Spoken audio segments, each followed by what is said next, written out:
Oh man, greetings. This is Matt, your Crown Prince of Fandemonium for Friday Fandemonium. If I seem like I'm in pain today, it's because I am. I have I have back issues with nerve damage, and I forgot to mute the YouTube I'm monitoring on. Um, usually my lower back goes off on me every couple of months with the nerve damage. But today, I woke up. I was going to cook something, and my shoulder blades and upper back just feels like someone's doing this to them every time I like flex or anything. Oh. But I will persevere, for I'm the crown prince of Fandemonium.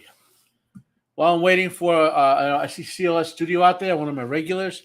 So while I'm waiting for others, I will engage in the anti-doxing technology live.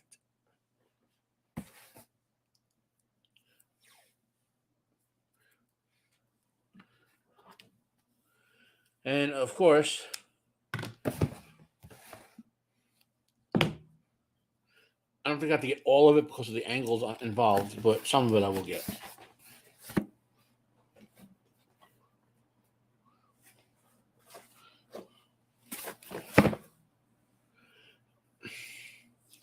This elite quality $1 application of anti-doxing technology.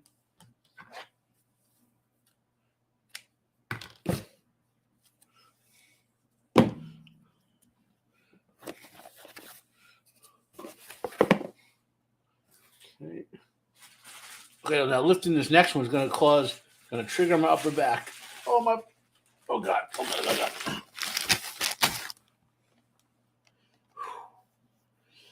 I mean, I'm going to open this one first because it's heavy.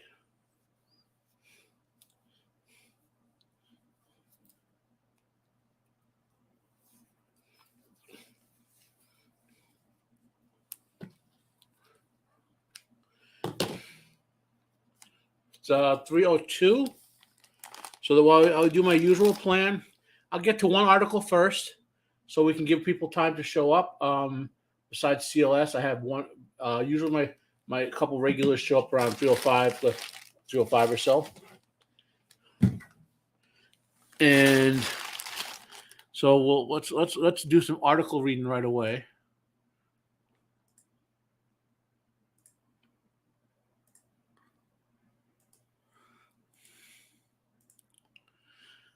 Okay, so my first article is from Dark Horizons. David O. Russell to direct the Linda Ronstadt film. So now, why am I mentioning this? Because last week I talked about Selena Gomez. Selena, I can't remember her last name. She's one of those pretty pop stars. Thanks, CLS, for joining in. One of those pretty pop stars. You know, I don't know how she sounds, but she actually looks like Linda Ronstadt when Linda was young, so that's helpful there. And anyway, this guy is going to direct the film. So, and he's done. I've seen Three Kings. I thought I liked that, if I remember correctly. I heard The Fighter was very good, right? But so this seems like they have a good director here, and the biopic is in current production with Ronstadt's manager John Boylan and film producer James Keach producing. So that means people who care about Linda Ronstadt are actually involved in this film. There we go. Okay, so it is 3:03. I'll try to do. Like I said, I usually wait to 3:05 to see if I can two watching. So, I'll wait to 3:05 before I do the unboxings. So I did drop my review of Monarch episode 8, obviously a couple of days ago. It is such a disappointing show because there's a lot of good actors in there. The setting was good, the special effects, a lot of good stuff. But horrible writing. Right, even the kaiju appearance, especially an awesome kaiju fight in the final episode. Like I could watch that fight again and again because it's a cool fight, but like I don't know. Like I said, I'm not gonna kill this whole show with it. Just you can hopefully you'll check my reviews out to get it. So this is about here. So Monarch, like I said, Monsters wrapped its run this week, and showrunner Chris Black has spoken about the finale and the possibility of the series earning a score renewal. They don't have a season 2 order. Show's done very well, which means they'll probably get a season 2 order. Hopefully, they'll learn from their mistakes. So we'll see, right? You can read the rest of this article. The biggest problem to me is that Matt Fraction is working on this, but we'll see. All these articles will be linked in the description below if you want to read the fullness of them. I don't do the whole article read on screen because I want to quote and show and maybe give you why you might want to read the article, but not sort of plagiarize their whole thing, Okay, so that's those two now. So it's 3:05. I'll do some unboxings, which we'd have to make me front and center again. Okay, so my first couple unboxings will reveal my actual main thing I enjoy doing. Second main. My main thing I enjoy doing is reading. My second main thing I enjoy doing relates to computers. I work in IT. I've been a computer hobbyist since I was a kid. I decided, my current computer that you see me work doing this from, it's decent. I built the core of it 10 years ago, maybe 11 years ago, and then bit by bit, as a hobbyist, I'll upgrade my graphics card here. I'll swap the CPU, motherboard, RAM there. I'll upgrade the SSD here. You do parts, right? But finally, I tend to go mid-range just because for the gaming I did, that was adequate, But I decided, I'm going to treat myself to a totally brand new computer. I'll put it together. Oh, that's good. There you go. It's a nice job in a modern era of CLS. That's a nice job to have. The website design. Anyway, so I've decided to do a fairly high-end computer that I'm putting together myself. I don't really have the setup to show the assembly and all that. I have it's just awkward between my disability and what I have. But I will kind of by this time next week I can give you a rundown of what you'll hear it on this video. So you'll see some of it obviously. Not every part has arrived, unfortunately, so you won't see the unboxings on the of some of the stuff. So this is my new power supply. It is a Be Cool Pure Power 12M 650 watt. I believe it's 80 plus bronze. And you say, why is it only 650? I'm going to give you a secret. Okay, the number one way you can save money on a computer, even though it may not seem like a lot, is unless you have some ultra high-end crazy graphics set up, right? Or you're one of those crazy people with 17 fans and your water cooling and all that, you don't need more than a 600 or 650 watt power supply. Okay, the power supply in my current computer, the one right now, is a 12-year-old 625 watt PC power and cooling. Has worked flawlessly for that long. Okay, and I have a GTX 970 in there, which when it came out was a pretty power hungry card. Right, I rarely, even when I taxed that card out, at one point I had 7 hard drives in that computer, actual spinning a disk. And when they were flying, and I was playing World of Warcraft, the system was very robust. I could have Warcraft going, be working, be compiling data in the background. I rarely push for more than 450 to 500 watts. So, and nowadays when stuff is so efficient, you can save anywhere from $100 to $150. Like you'll go, people recommend, get this 300 watt power supply. Sorry, $300 power supply for your new PC. It'll be great. It'll have everything you need. And that's $150 or more too much to spend. So my power supply is the Be Quiet PC Pure Power 12M 650 watt. This is not modular. This is modular. That's another thing. Some people don't like the modular. I say in the modern era, modular works fine. It's fully modular, so even the motherboard cables are swapping in and out. That makes it much easier to install and to route the cables. Okay. As far as companies that have good power supplies, the places I will now the dirty little secret is that in the U.S., I want to say 60% of the power supplies. I'll explain this. I'll answer that question in a second. CLS. In the U.S., something like 60% of the power supplies, no matter what company they're that you buy them from, like Be Quiet, for example, is a company, Enermax is a company, Thermaltake is a company. 60% of them are physically manufactured by Seasonic. So, as far as recommendations, hey, Notorial Brian, welcome. By the way, Notorial, if you want to drop in and talk, you're welcome. While I run by some stuff, I'll go deep into the unboxing now. If I can successfully throw away this plastic. Okay, so we got the. This is a good sign, of course, that they actually stick one of these little steely stickies on it.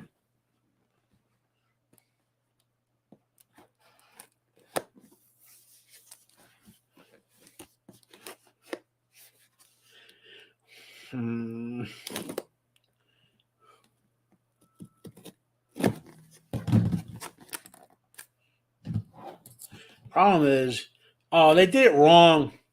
They put the little sticky thing on wrong. So now I can't. Okay, let's do it this way.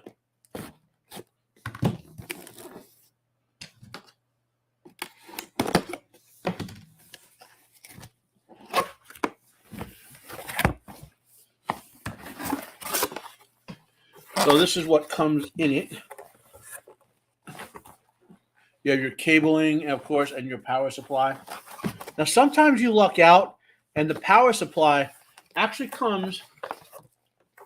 Yep, this is Mechagodzilla from Terror of Mechagodzilla and Godzilla vs. Mechagodzilla of the Showa era. This is my favorite Mechagodzilla. All right, he's been. You can't always see it, Brian. Oh, good job there. You got to. I mean, I know you're a little bit of a slow reader compared to me, which is fine. But I want you to get through those books so we can talk about them without you being spoiled. Anyway, this is my favorite show. This is my favorite Mechagodzilla. A lot of times in the modern era, you'll get your power supply. It'll come in a nice bag, and I'll show you what I mean in a second. Oh, look, here's the drying agent. And chuck that.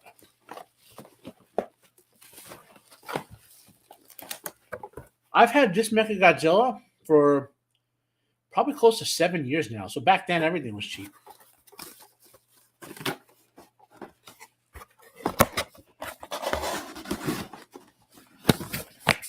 In terms of the depiction of Mechagodzilla, you mean the book? Yeah. Here's the thing, Nerd. The way I think of Wheel of Time, the first book is the best book of all of them to me. The next best book to me, I want to say, is book 8 or 9. I won't say why. I don't remember which one. I think it's book 8. No, it's book 9. Okay. And then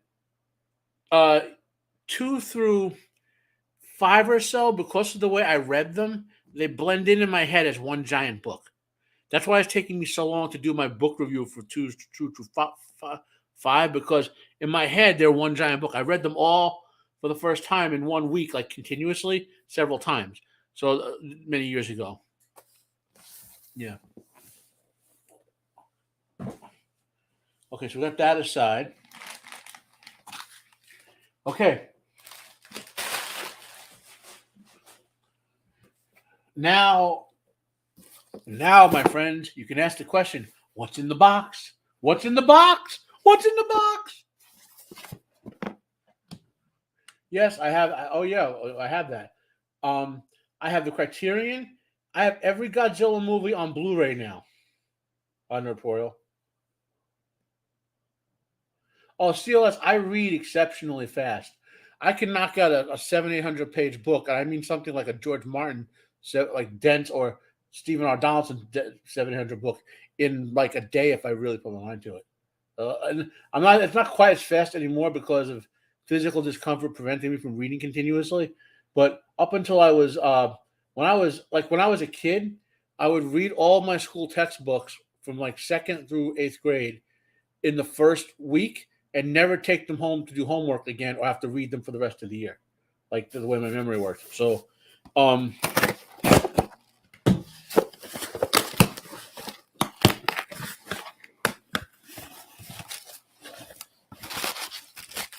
my favoriteest things. I hate these things more than those stupid peanuts.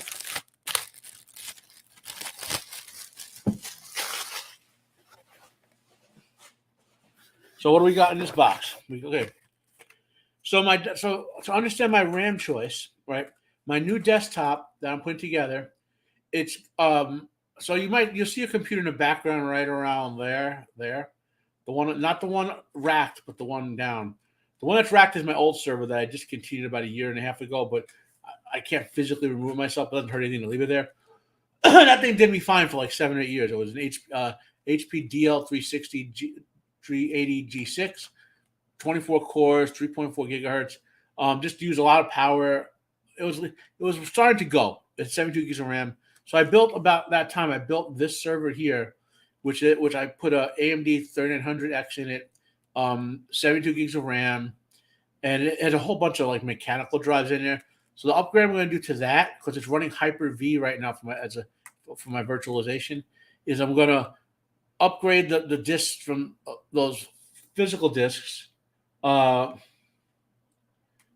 some SSDs, and then install Proxmox on it. So because I want to finally now that I can do what I'm doing to my desktop, I can afford to go downtime on this thing, because it's my Plex media server is running on hardware in there right now, and eventually my current desktop computer, I'll throw Windows 10 on, stick it in a corner, let it run as my Plex media server, because it's easier to run Plex on Windows, sadly, and then turn it into my backup storage server when I put just a bunch of JBOD disks in there, just to be back up my home my NAS, which is there, right?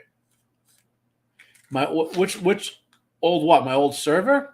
It got old. I mean, that HP DL360, I bought it used for $300 in 2012 or so. It was first manufactured in use when it was new in like 2007, and back then it was like a $30,000 server. That's how powerful it was. And those enterprise servers remain so powerful even today. If I had weren't living in this apartment, the reason I'm keeping it is because when I move, I might do some work on it, see if I can figure out what's going on inside that's causing a fault somewhere. It would randomly crash when certain VMs would run, but it wasn't the same VM all the time, which is telling me there was a RAM error in there. Those are DDR3, like 4 gig modules. There's a lot of them, and to go through RAM testing on a server, especially when they're not ECC DDR3, is very tedious. And it could also be an electrical fault somewhere in the closet. There's a lot to diagnose on. I don't have the time or inclination at the time. When I put this other server together, well, the thing is, it still is useful if I could fix it. To give you an example how much more powerful the AMD 3900 is than it, my Plex media server, I could, in my home, for example, I could have 2 4K streams going, plus my phone. My aunt could be watching it. She's about in another city. My friend in California could be watching it, and my cousin down south could be watching it. And it would run the HPDL running it in a VM would be about 70% CPU power, right? Heavier loads than that on the 3900 barely top 5% CPU power. That's how much processing power has advanced in that time frame. So now to get back to what I'm doing though, so these are the RAM modules for my desktop PC. Now so I because of my professional development, I want to run some more VMs on that thing. That's why I'm going to do the upgrades to it. But I need to be able to do some more stuff on the desktop for the time that's going to be down. So so I'll have my old desktop become a Windows 10 machine that'll run Plex, so my family is happy. I'm happy, blah, blah, blah. And then I will be able to take that offline for the week or so I need to sort of swap the hard drives out, give it a good clean out and whatever. Maybe not quite a week, but because of my disability, it's tough to get to it. And it weighs, because of all the hard drives I want to get out of there, it probably weighs like 30 pounds, So anyway, that's that. So that leads to the choices for my desktop, right? So this is my RAM is 2 from Crucial. Crucial is one of the RAM brands I trust. It's 64 gig, 2x32. My motherboard can go up to 192 gigs. I'm using it's 4 RAM slots if I remember correctly. So I could have gone like 2x64 on this, if I recall correctly. So I'm going 2x32 for 64 total. I doubt I'll ever need more than 64 gigs of RAM on my desktop, and I'll talk over that in a minute. But I have the potential to go to double that. So if I really get heavy into the use of it, right? So on my desktop, I run Linux Mint currently. I'll be running that again on the new desktop. I want to start doing desktop virtualization for 2 reasons. Some more professional development, so I could have server VMs over there, client VMs over here for my home lab, and be practicing stuff I need professionally. So but they'll be in VM. So if I bork it, I can just delete the VM and clone it or whatever. That's why when you're doing your development work, you want the VM so you can just keep destroying them over and over again, right? Another thing I'm going to be doing is, because you can do this on Linux, you can't do it on Windows, I'll be doing single card GPU pass-through for a Windows 10 VM. So, because I do want to start gaming again, and while some Linux games run fine, I'm okay with that. The games I really want to play really struggle. I struggle to get them running in Wine, and I don't really want to have Wine on. I like having my core desktop with less complications. So I want to run native on my desktop. So I'll have a Windows 10 VM with single card GPU pass-through, so I could play my Blizzard games like StarCraft 2, the older games like Warcraft 3, and I want to renew my World of Warcraft license and do some adventuring and questing and whatever in it for a few months. So, plus there's a couple older Windows games on my stream, on StreamYards. Yeah, I've been thinking that's another thing. I might want to do some emulator gaming, like N64 gaming, for example. I love the N64 games, but I want to put them in a VM. I don't, unless there's a native. Even then, I might run them in a VM just because I've heard some shady things about some of those VMs, and people going after people who use them for copyright. So if I hired a VM and something like that, I don't have it on my desktop, and just delete the VM, and they would never know. VM stands for virtual machine. So a physical machine is your hardware.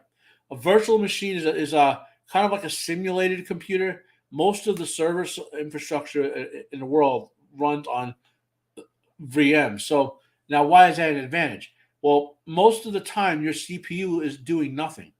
Even when you think it's doing a lot, like when you're playing a high-end game or you're running AutoCAD and simulating a gigantic skyscraper exploding, for example, your CPU most of the time is doing nothing. It's idle. Most of it's idle. Okay, that's why for example, Intel can do hyperthreading because most of the CPU is doing nothing, so it can have all those hyperthreads running, which are virtual threads, right? That's one way to do it. AMD kind of takes advantage of that by making the virtualization physical by reusing hardware.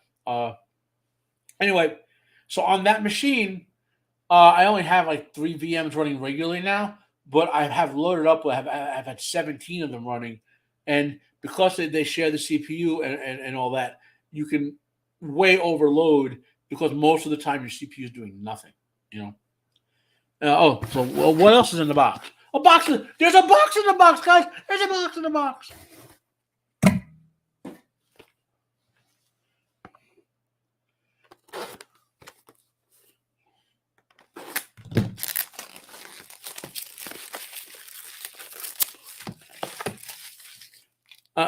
And if you don't know what the reference to what's in the box is, there's a movie called Seven, starring Brad Pitt, Morgan Freeman, and Kevin Spacey. That's all I'm going to say.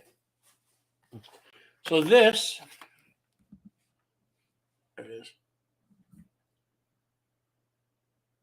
Focus.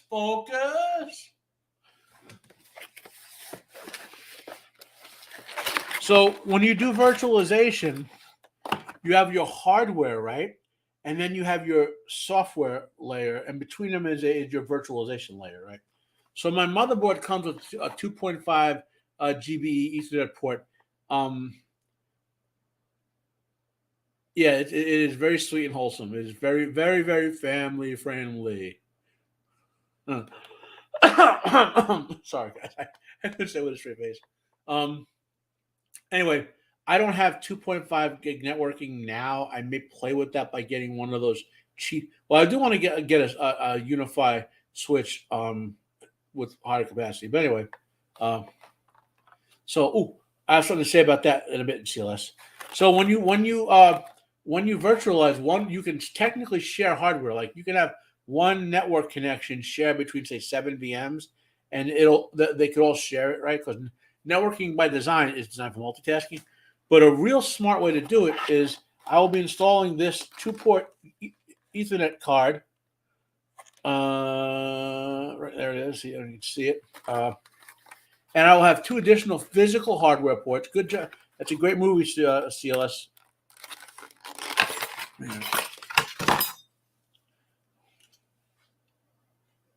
This is a Asus. I believe it's an Asus board. No, it's a. What was it? It has an Intel chipset. So anytime you buy networking hardware, you want to get Intel chipset, right? And they even give you the small form factor bracket, which is nice.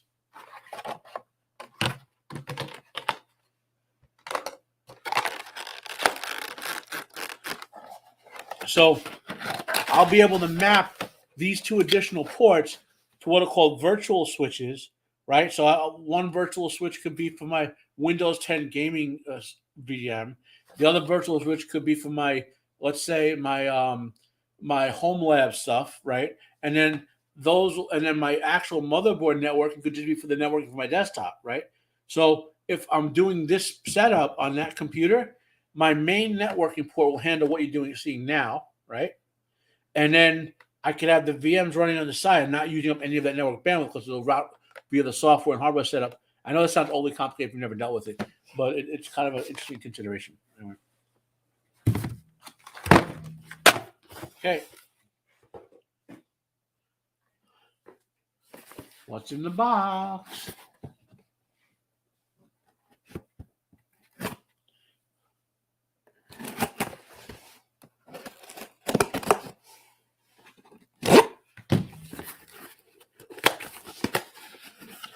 I promise I have more than computer parts, guys. This is the heart. Now, notice the size of this box, by the way. This is the heart of my new computer. It's an AMD Ryzen 9 7950X, 16 cores, 32 threads, 4.5 gigahertz guaranteed, 4.3 gigahertz guaranteed all core, 4.5 overclock, right? Overcore. Now, if I would open up this,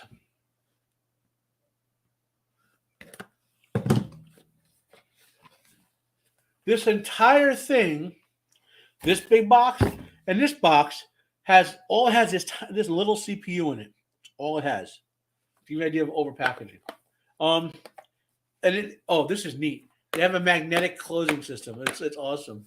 It is always recommended for the entire duration of the original warranty, you keep the box your CPU came in, your motherboard came in, and so forth. Right.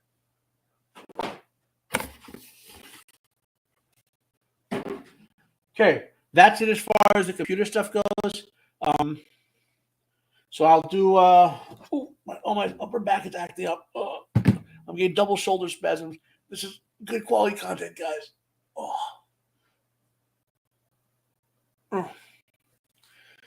Yeah, so John Wick, CLS, it started a new subgenre in action films. John Wick 2 is just as good as John Wick 1. You'll actually find yourself stopping like a couple times in them to think, this feels like episodes. So don't feel bad about that.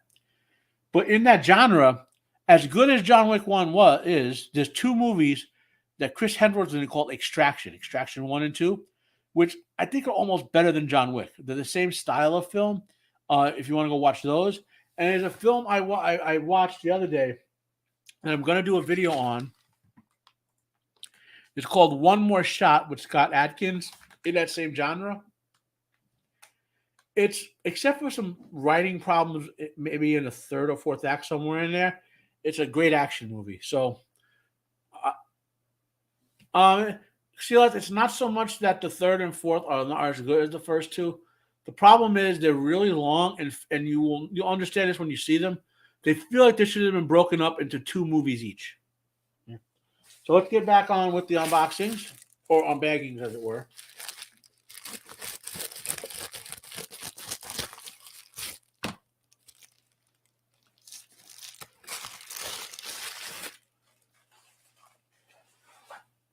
So this is Damien Colony's the graphic novel version of You Promised Me Darkness. This is a comic series that came out, I want to say 2 or 3 years ago. I'm not sure if it's sci-fi horror or horror, but it's based on the premise that Halley's Comet rolled around and it started giving people powers. The question is, but I don't know if it's supernatural or super science, right? I found my interest in this, aside from the beautiful artwork. I love this artwork. It reminds me of the Crow, the artwork. It is there's a sequel series out to it that if I like this, I'm gonna see this. I went to look for this in comic book format, but they were like $7-8 issue, and I'm not made of money. I can't afford that right now. But if I like this, and I'll probably read this today, I will order the sequel miniseries, which is coming out, which is out as we speak, so to speak. You know, I'll give you guys some look-sees inside. I love this type of artwork. Not say I don't want to see color artwork either, but this sort of black and white shading, it just reminds me of the Crow a lot, you know.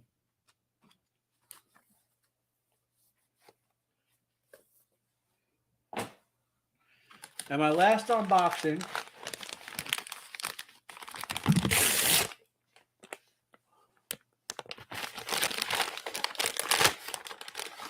for our bagging. So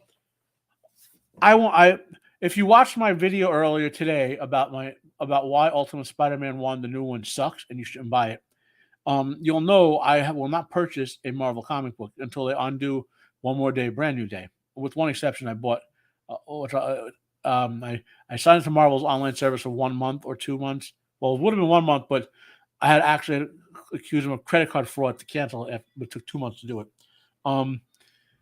Because I want to read that Darth Vader comic book series that came out. Everyone told me, well, not everyone, a lot of people told me it was actually pretty good, and it was. But again, I will not purchase a Marvel comic book until One More Day, Brand New Day is gone.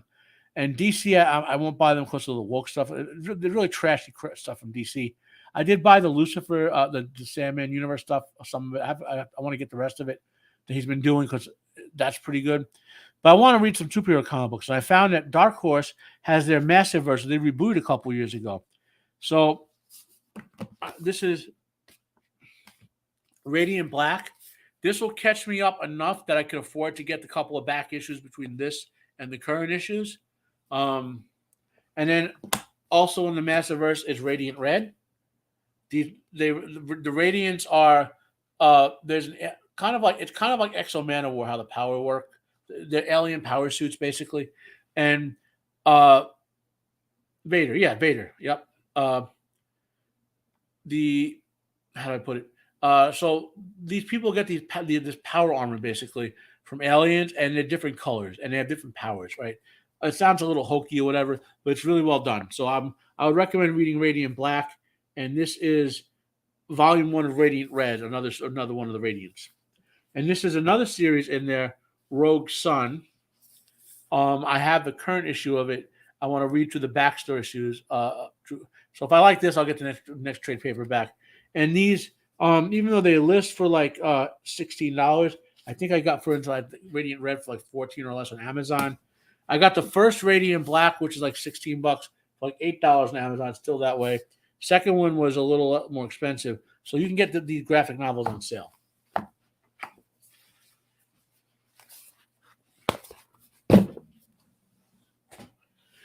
Okay, that's my unboxings for the events. Is it everything unboxed? Yes, everything is unbagged and boxed. So let's get back to the I talked about John Wick. Okay, good. So let's go back to our articles. So next up, now before you, if you for those of you who showed up later, which I think was Nerdporial, Brian, and I think just him right now. I linked below to everything, including the two articles I talked about before you got here. So my main thing now is over on Dark Horizons, to bring this article up, the Superman and Lois TV series, it's probably the best Superman TV series of all of them. That includes the Kirk Allen stuff from the 50s, George Reeves from the Superman series. I think a few years after that, early 60s. Includes Lois and Clark. That includes Superboy from that same time period. I'm talking live action. This is the best Superman TV show, at least for the first 3 seasons. And Tyler Hoechlin is a great Superman. He's the best Superman since Christopher Reeves, for sure. Unfortunately, due to what happened with the CW and the sale of all the sales and so forth, it basically got canceled. But then they agreed to give them a limited budget to a 4th season. Everything we hear, because they cut it down so much, the 4th season is just going to suck. Okay, but at least you can go watch the first 3 seasons and know there'll be a concluding 4th season, right? Tyler Hoechlin, I'm glad he got the 3 seasons he did. I'm kind of hoping that, maybe Netflix will grab it after the 4th, and give an extension, because by then CW will lose their hold over it, right? Anyway, so that's what this is there for. Everything else in this article is trash. Quantum Leap, trash. Young Jedi Avengers is going to be trash. Elfquest might or might not be trash. I don't know. I was never a fan of the Elfquest series. So let's go on to our next article. So Reacher is great. It's probably the best thing in the last couple of years. I mean, From was really good. If you had to ask me what's the best modern TV show of the last couple of years, From and Reacher are the 2 things that come to mind, right? There's a couple other things that are close, but From and Reacher, are there. And so Reacher's great. At first, the what I call woke derangement syndrome, which are people who are so damaged by woke that they interpret everything as woke, are now crying about Reacher being woke because they're women. In any case, it's not. It's great. And now they were trying to get him because some Christians were claiming that because he's playing a character who does violence, he shouldn't be playing because Alan Ritchson is a Christian. And his response, in a YouTube video posted, the actor who identifies as Christian addressed the reported backlash of playing the character of Jack Reacher. Right? I'm not going to play it, but you can do it. In the video, Ritchson humorously reflects on the irony of other Christians criticizing him, emphasizing storytelling extends beyond portraying individuals quietly praying in church pews. He challenges the narrow expectation of television content, questioning, what kind of stories are we supposed to tell? The actor asserted that his dedication to portraying complex characters and participating in diverse narratives that prompt critical thinking on morality was the right decision. And he had a great statement on it. So you can read the rest of this or watch his statement, and I have the link below. Okay, so by the way, maybe early in the week, I dropped a video on Dune 1984 theatrical version where I talked about, so Dune 1984, it is a very entertaining movie. It is a horrible, and I mean horrible adaptation of Dune, right? So my video earlier in the week talks about that stuff, right? So if you want to know my opinion on Dune 1984, you can go in depth on that. And the reason for that is it's the 40th anniversary, and 2 weeks before Denis Villeneuve's Dune Part 2 comes out, they'll be re-releasing Dune 1984 into the theaters. So you have a chance to see the theatrical edition. Now, the theatrical edition is not the best version of that movie because it has story holes in it. Like, if you ever read the novel, you watch the movie, even though it's a bad adaptation, you'll have no idea why some things are happening, right? So if you read the novel and the theatrical edition, it'll fill in some story gaps for you. Or you can go watch any of the extended versions out there. And David Lynch disowned all the extended versions. That's why you'll see Alan Smithy as a director on all but theatrical. But he has said he might go back and do an extended edition remaster, which means, the point is, there's a lot of cut footage which helps the story along. So what is Dune the Prophecy? Okay, so in Dune, and these are spoilers for the backstory of Dune if you've never read it and want to only learn it through Dune, Dave Villeneuve's Dune movies. He's doing a pretty decent adaptation so far. In Dune, there's something called the Bene Gesserit Sisterhood. This show is originally called Dune the Sisterhood. Okay, it's going to be on Apple TV or whatever. And I am leery of it because, given that it's about powerful women, these woke morons are going to mess that up. Okay, they're going to make them blue-haired, trans, sexual deviants. And the Bene Gesserit Sisterhoods they're very conservative. Okay, CLS. So I won't go into depth on the backstory of Dune, but Dune, the Sisterhood, could, in theory, tell you about why the Bene Gesserits are doing what they're doing.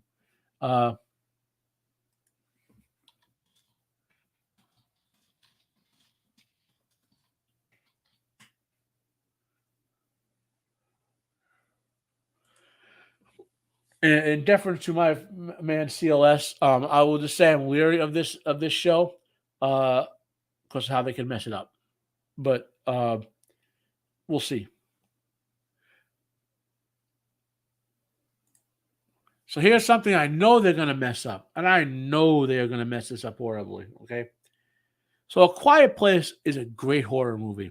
Okay, I loved A Quiet Place. A Quiet Place 2 was good. It would have been average, but the fact that the first chunk of it was a prequel that showed the alien invasion was what made it a good movie, because then you understood where it began and where it ended. Okay, so they're doing a Quiet Place day one now, and I'm just gonna point out what this moron director has said. Okay, A Quiet Place Day One is a prequel that diverges from the horror themes of its predecessors, with an emphasis on drama. So instead of talking about a horror movie about aliens, demonic seeming aliens that invade, okay, well, we don't even know. Technically, you don't know if they're really aliens. Okay, they seem like they're coming from space, but it never explains if they could be demons falling down from heaven, fallen angels. There's a lot of complications on this. Okay, which I'm glad, but they don't have to explain for this movie to work. But, okay, the prequel, if they did a prequel that was like the short chunk of A Quiet Place 2, but maybe an hour and 2 hours, but all real time, that could be a great movie. But a drama, save the drama for your mama. I hate to be cliche about it, but this movie is going to suck. And here's another article I found that was pretty interesting. So when Superman and Batman copyrights expire in a decade, will be kryptonite for DC. So over the next 20 years, a lot of beloved copyrights are going to start expiring. For example, by then, all of H.P. Lovecraft will be in public domain. I think whatever's left of Robert E. Howard that's not public domain will be public domain by then. Early Isaac Asimov stuff will start going public domain.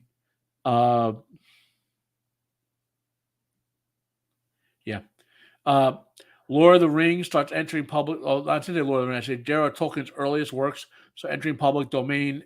I want to say in the year between 2035 and 2045. I don't remember the exact year. Somewhere in there. All right. Batman. Now, understand this. What goes public, to the public domain, is not the entirety of the character. Okay, it's what was copyrighted when it first came. So Superman could not fly, for example, for the first couple of years of his existence. So the Superman flying will still be owned by DC, right? It was the early 40s under the Fleischman Superman that he could fly and had a cape and all that sort of stuff, right? So bit by bit, that all falls in. So you will start to see, not likewise, there's some stuff about Batman. Article goes into some stuff about it, but point is, we're going to start seeing knockoff Superman and Batman stuff, plus all matter of adult stuff. again, when things go public domain, you get a lot of crap. Okay, you do get some good stuff. Like, I don't know if you can see behind me.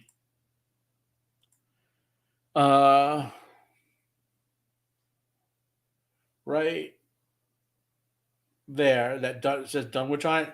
I previewed that on Friday Fandemonium about a month ago, and then that's the Dunwich Horror from. It's basically an art book. It's an adult storybook basically, and I have the Call of Cthulhu, which I haven't read yet because I have a pile of read. But when something goes public domain, that's the way to do something right with it. Where they took those short stories by Lovecraft and put art to everything. Art on every page is relevant to the story on the page. Really draws you in. So that's a good case of public domain. You know. So this article talks about Batman and Superman going public domain. I don't have a lot of hope for that for the upcoming DC movies. More and more Superman Legacies. It sounds like it's going to be a woke piece of garbage. And the reason, for example, here a sad fact of Hollywood is that superheroes will never truly die. All copyrights do. On January 1st, Disney lost control of Steamboat Willie, and within 24 hours, 2 horror comedies starring Mickey Mouse were announced. Okay, so now here the DC characters are the next major exploration looming on the horizon. Superman and Lois Lane begin entering public domain in 2034, followed by Batman in 2035, the Joker in 2036, and Wonder Woman in 2037. And this article talks about, the ramifications of that, so you can read that if you want in detail. Hey, Dempsey, welcome to the show. Sorry you missed all the unboxings, but sometimes maybe you go re-listen to the early part of it.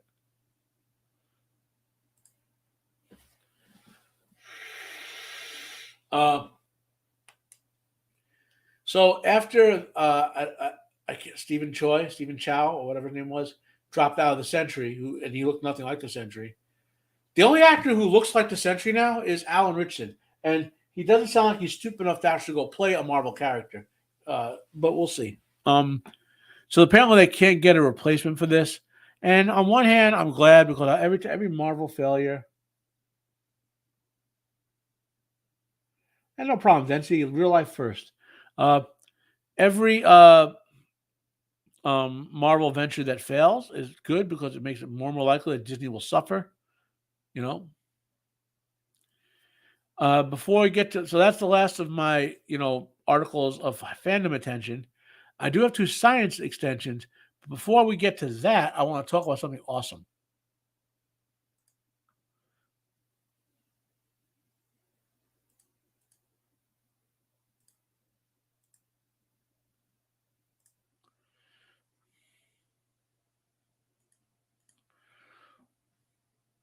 Godzilla -1, which cost $15 or $16 million to make, has so far worldwide grossed almost $90 million. And to point out, it's still opening up in other countries. So this little indie Godzilla film has a chance to hit $100 million. Like it's it's been out a month in the UK, pulled it over $1 million. So there's a good chance that. Well, I mean, it's an okay chance. And in Japan, it's been the black and white edition of it's out now. So I can't wait till you get the Blu-ray. I've sailed the high seas to get a copy of it, as it were. But because of my disability, I can't go to the theaters. I'll be buying that thing on Blu-ray 4K as soon as I can. Okay. Let me get a little drink in. My throat's going. I think I forgot to take my allergy pill. I'll take this as soon as the show's over.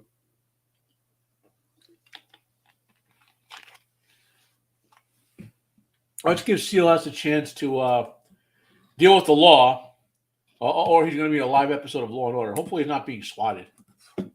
Man, hear that more and more. But anyway, so I'll talk about my PC. You know what? I'll show you guys my PC. Oh, come on. So this is what I'm getting. What's going to be in my new PC.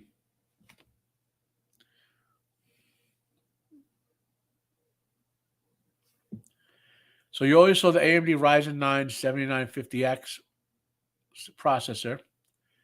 I have a Noctua NH-D15 CPU cooler. Some AMD chips do come with CPU coolers. The higher end ones don't. Okay, CLS. I took a break from the articles for you. I was going over my what's in my PC, so I'll finish that, then go back and do the science articles and the random articles. I'm getting a Gigabyte B650 gaming motherboard. I don't care about the gaming part of it, and I try not to buy motherboards that have Wi-Fi built into it, but this does. I'm never going to use it. It has a 2.5 gigahertz GBE Ethernet on it.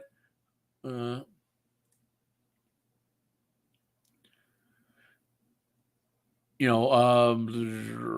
has three PCI X16 slots. One will be for the graphics card, and I'll throw. I believe it doesn't have any lesser slots, so I'll wind up throwing that Ethernet card in one of the other X16s, which is no big deal. You can do that. It has a couple of M.2 slots on it. I only need one right now for my 4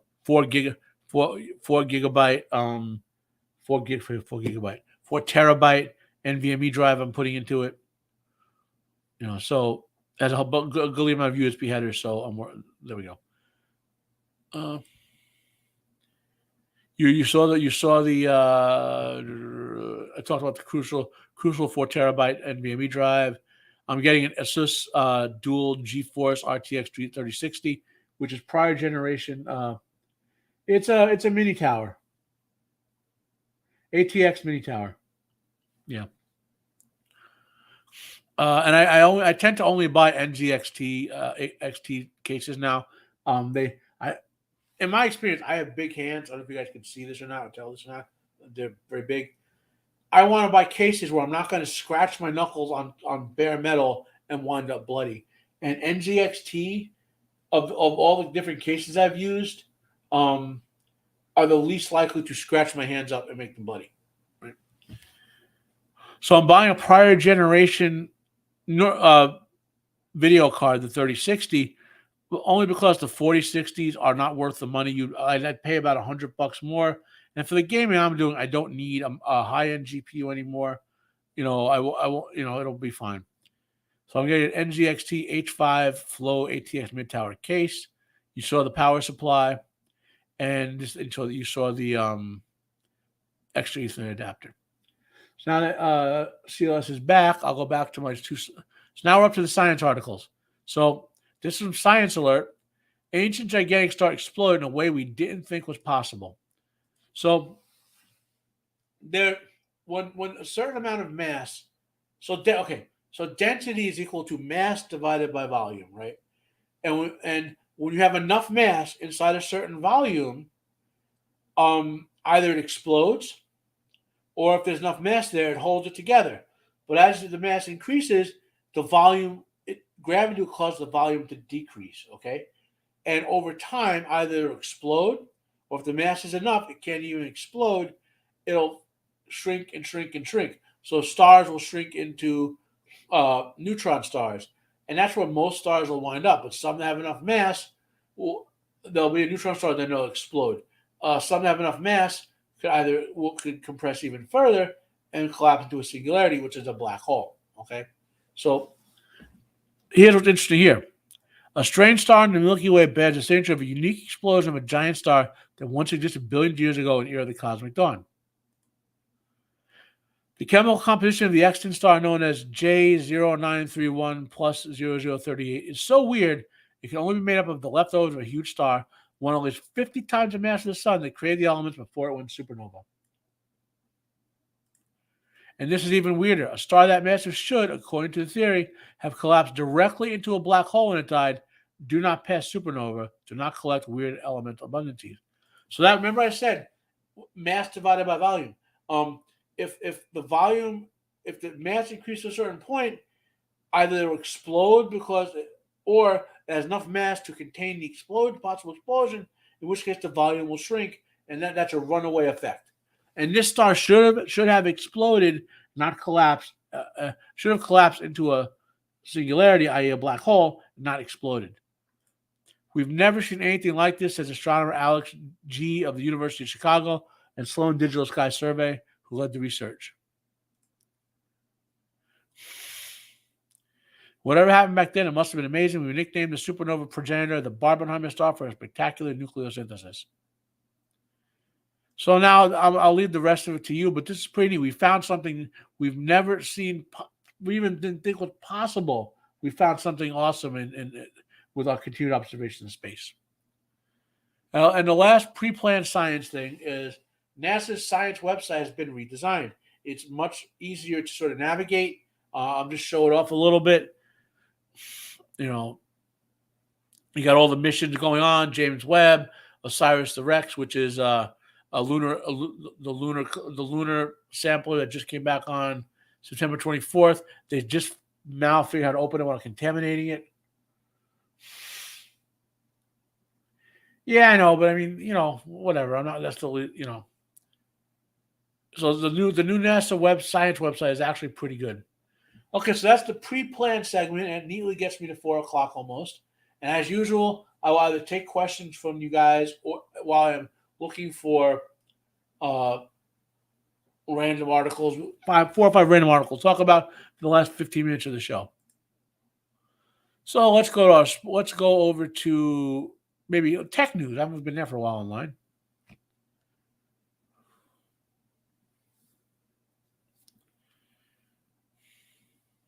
Nothing I really want to expound about here.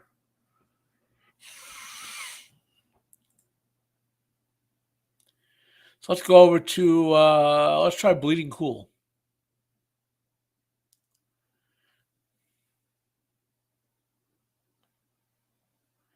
Look on comics.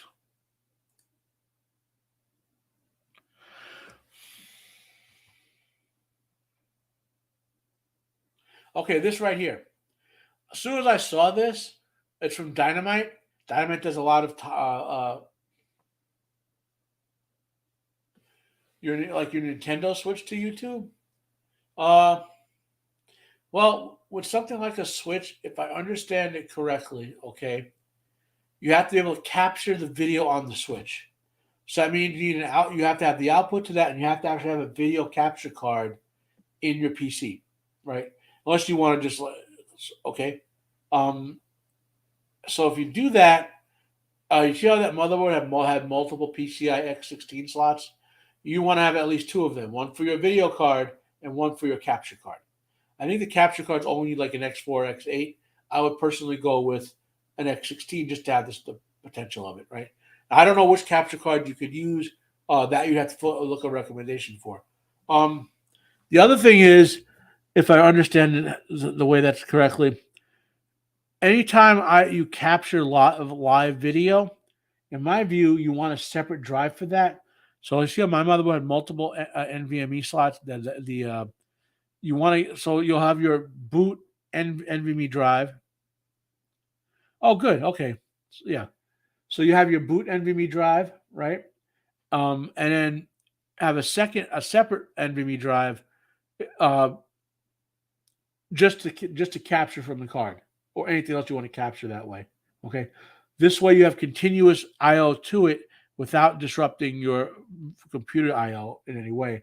And that's the one thing that can wreck streaming capture is I/O disruption. Okay. Other than that, it's going to depend what software you're running. Some software will do GPU acceleration. Personally, I hate GPU acceleration for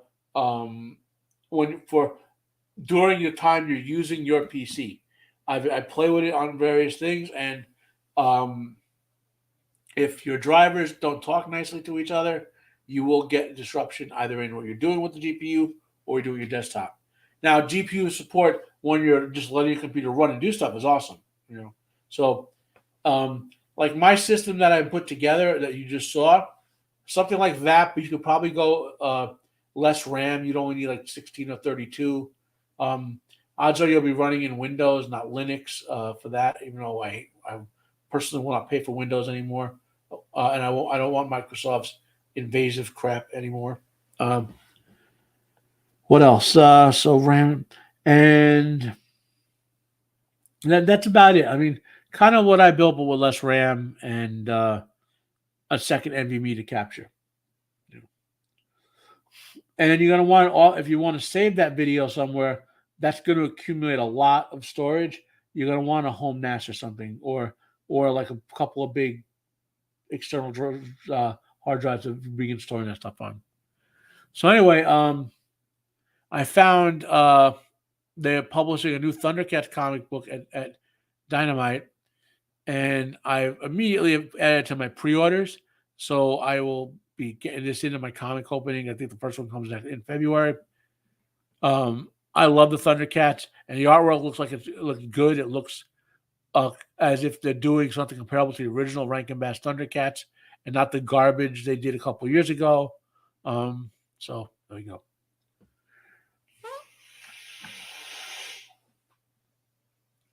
Sorry about that. My allergies. I forgot to take that pill, and which I usually take it around 11 in the morning, and already I'm just stuffing up. Let's okay. One more comics, I believe. Let's check out Image Comics.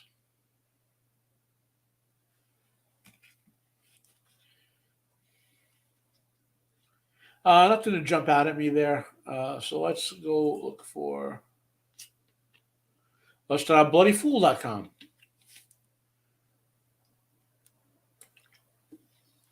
I would say just no, but whatever.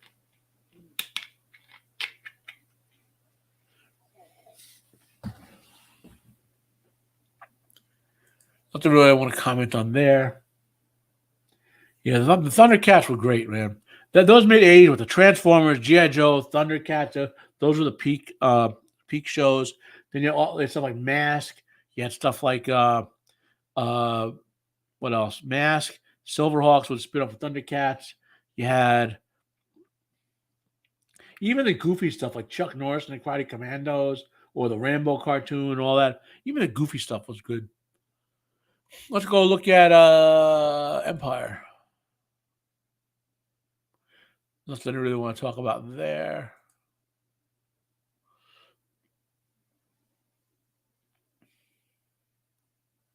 What is that, Lion Overs He-Man? Is that a comic book?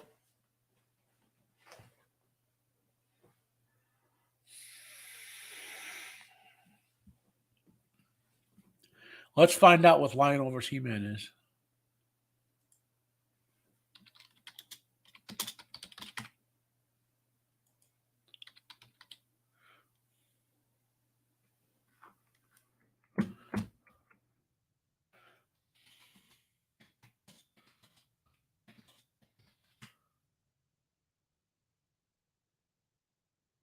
Oh, a Death Battle. I haven't seen it yet. I'll go. I don't even remember it. I'll go check it out. Not live. I don't want to get claimed, but so here's some stuff I could talk about. Merciful Fate. So Merciful Fate is the band King Diamond was in before he went solo.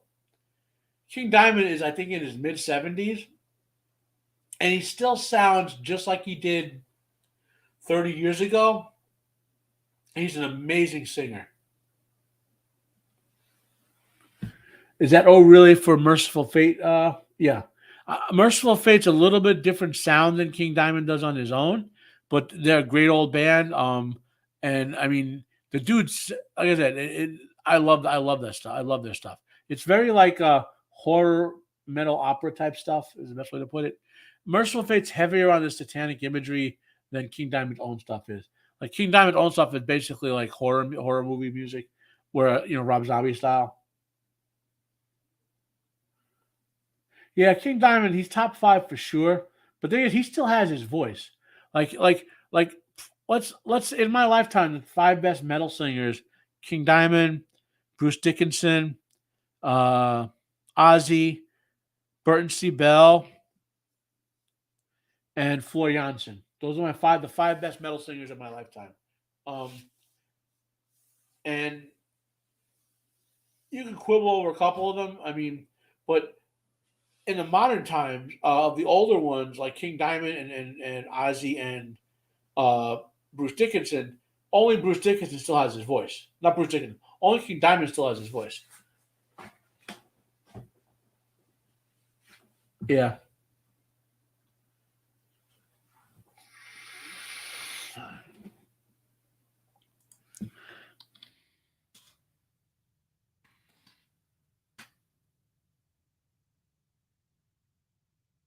If you've never heard King Diamond, I can't play it live, but I will drop a link to a live performance.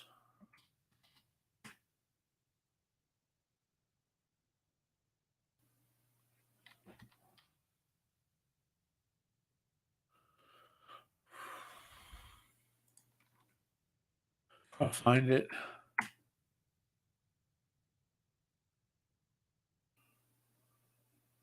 Yeah. So this is something he did a couple years ago. That's King Diamond Sleepless Nights Live at the Fillmore. He did it about 5 years ago when he was 65 years old. The dude rocks. And if you ever heard him, there you go. I haven't heard it. I don't play a lot of games anymore. So I'd have to check. I'd have to check it out.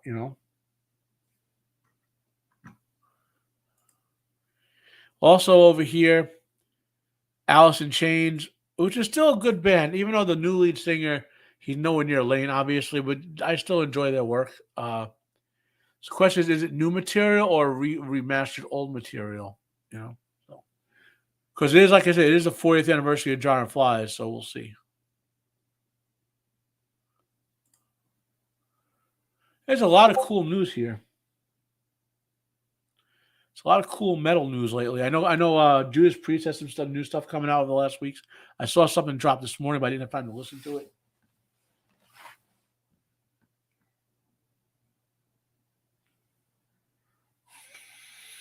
Well, I know we can. Dempsey. I just haven't heard played the Darkness to hear what he did.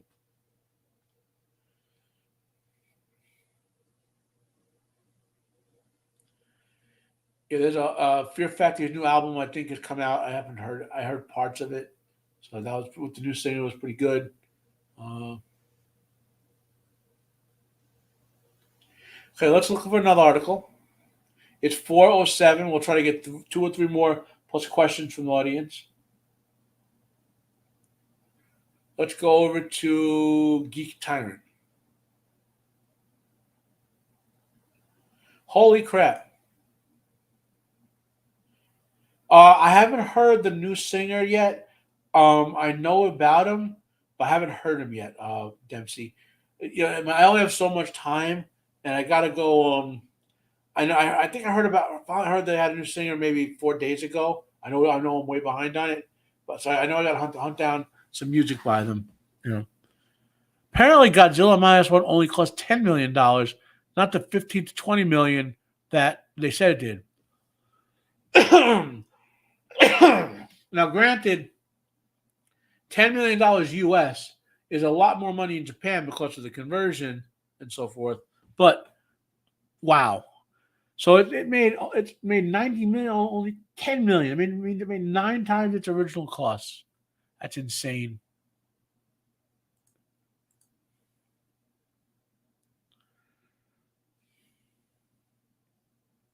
Let's go to Geek Town. Everyone said I never played the Twisted Metal game, which is why I never watched this. But everyone said that Twisted Metal was a good first season and fairly close to the game. I don't know though. So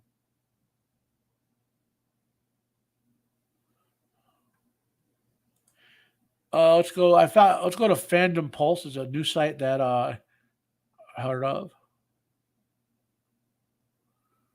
Okay, we got a rip reverse panel coming up. I wish I could go to these cons.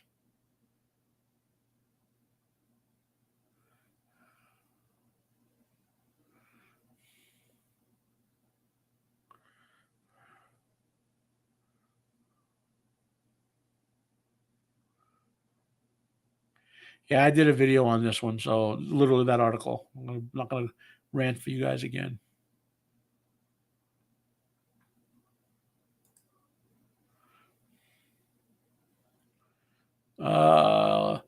Let's hit up Movieweb.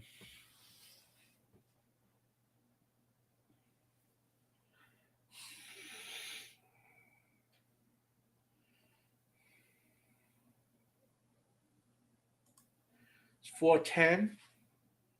Let's hit up Radio Times.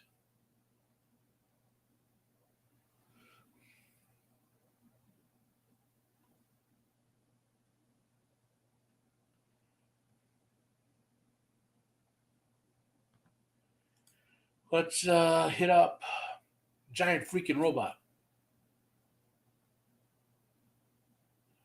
Yeah, nothing really jumping out at me here. What's this? Oh. Yeah, I wasn't overly impressed by... let's go to Screen Rant.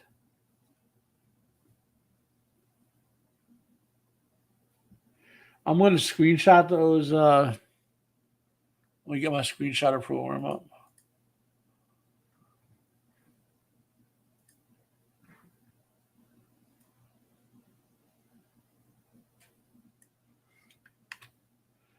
I got them, so I'll check those out later, Dempsey.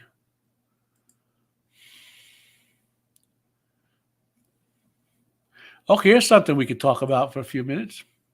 The 15 best TV show friendships ranked, and I don't know. I probably won't know half of them, but we'll see. Sam and Dean. Will they be? Are they brothers? Will they count as a friendship? We'll see.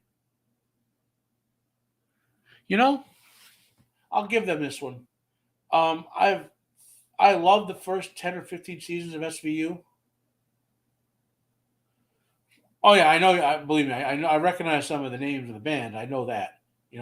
But also I don't want to get copyright. Even they were. I love the first 10 or 15 seasons of SVU, and they were great back then.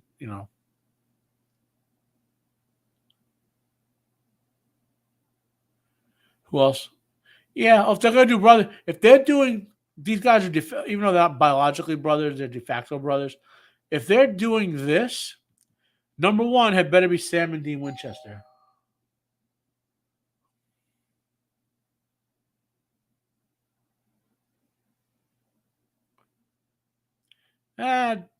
This got a little creepy, to be honest. That was Criminal Minds.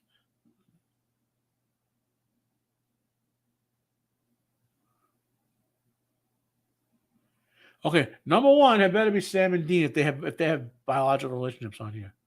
Nope, this list fails. Goodbye. Okay, 413. Let's check out The Beat, which is a comic book site. We're talking about Thundercats.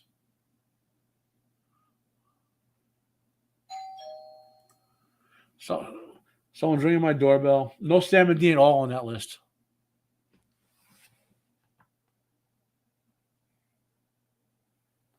Interesting.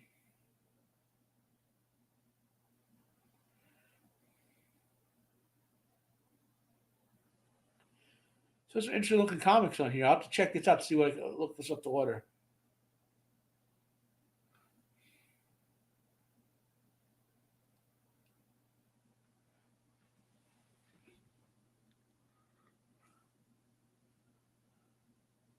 Yeah, but then they had Carlton and Will from Fresh Prince.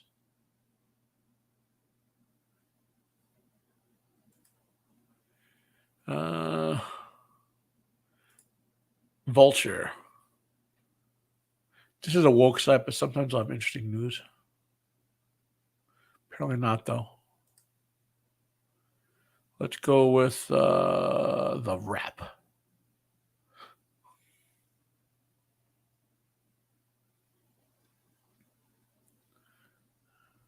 Yeah, Bo and Luke should be up there too. No, but they'll never put. They cannot possibly in this woke era put Bo and Luke on there. They can't. The Frog Brothers should be. Oh yeah, the Frog Brothers. Ponch and John from Chips should be on there.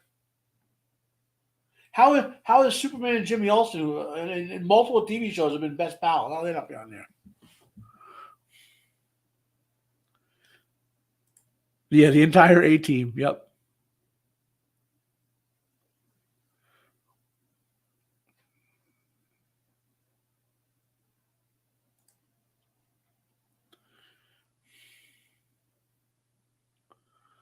And Toho Kingdom. So nothing new there. Let me just check. I might have a surprise. Just going to check something. Nope. Nope. My new video card is 7 stops away, unfortunately. Okay, so it's 4:15. Anyone have any questions? Any more questions? Yeah, Dempsey, you made a better list than they did. Dread Central.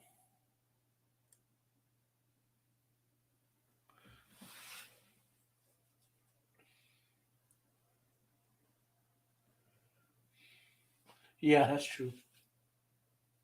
Well, then again, remember, Dempsey, in Japan they have $10 million of US in Japan is like 50 or 60 million over there. You got to factor that in.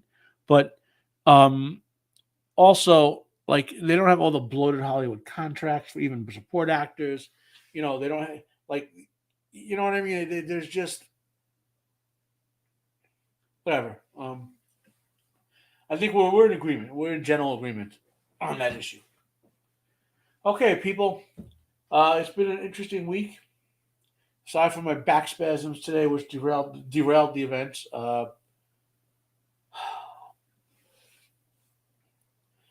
Next week, I know I'll have some comic books next week. That's for sure. I should be operating on my new computer next week, so I could kind of maybe show off a speed test or something like that. Type of thing. Okay, so this week I've dropped my video for Monarch Legacy of Monsters number 10 a couple days ago. I dropped the video for Dune 1984 a couple days ago. Talking about how it's a good movie, but it's a bad adaptation. I dropped the video for about how horrible Ultimate Spider-Man number 1 is. It's a scam. Yeah. Well, I have trouble sitting because of my medical disability with the tumor I have in my groin. To keep it simple there. The back acts up too. What else? I should be dropping my Reacher episode 8 review probably tomorrow. I'll record it later after I rested a little bit. I'll have another Sharp review up by the end of the weekend, I think. I want to do a review for One More Shot, the Scott Adkins film, for sure. So that's kind of what videos I've got coming out. I was on Roman Empire's live stream last night, so I think some of you listened to that, so it's good. We did Lawrence of Arabia on Jacob Ironside's channel on Tuesday. I'll be on Jacob's channel this weekend, Saturday night, talking about the Pacific. So that's and then next week on Roman's channel we talk about 12 Monkeys, those funky monkeys. Well, Dempsey, I'm going to try to have a surgery this year. The tumor, when it grew in back in 2013, it was like a 70-pound tumor. When I say tumor, I don't mean a little thing. I mean, I'm not talking about a little thing. It was like a third leg, okay? And eventually I had surgery in 2019 where they took about 35 pounds of it off. I was able to walk around again. I was, a lot of the pain and infections went away and all that. But now I have to, and I would have been back sooner to have another surgery to get rid of more of it. But COVID, and then I almost died of carbon dioxide poisoning in a couple of years ago, and that got me sick for over a year and a half, 2 years. So now I'm finally in a position where I could have another surgery to get rid of for the rest of the tumor, which would free me from a lot of constraints. And also, I want to have it because my job is being downsized in October of this year. So I got to prep for. I could still get work from home work, IT work. There's a ton of it out there, but I'd like to have a chance to be more mobile again. So, Anyway, that's my sob story. Yeah.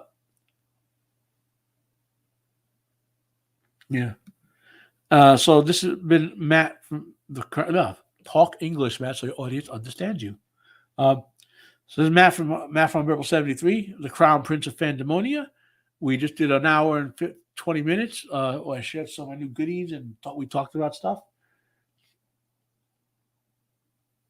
Thank you for the prayers, my friend. Thank you for the prayers.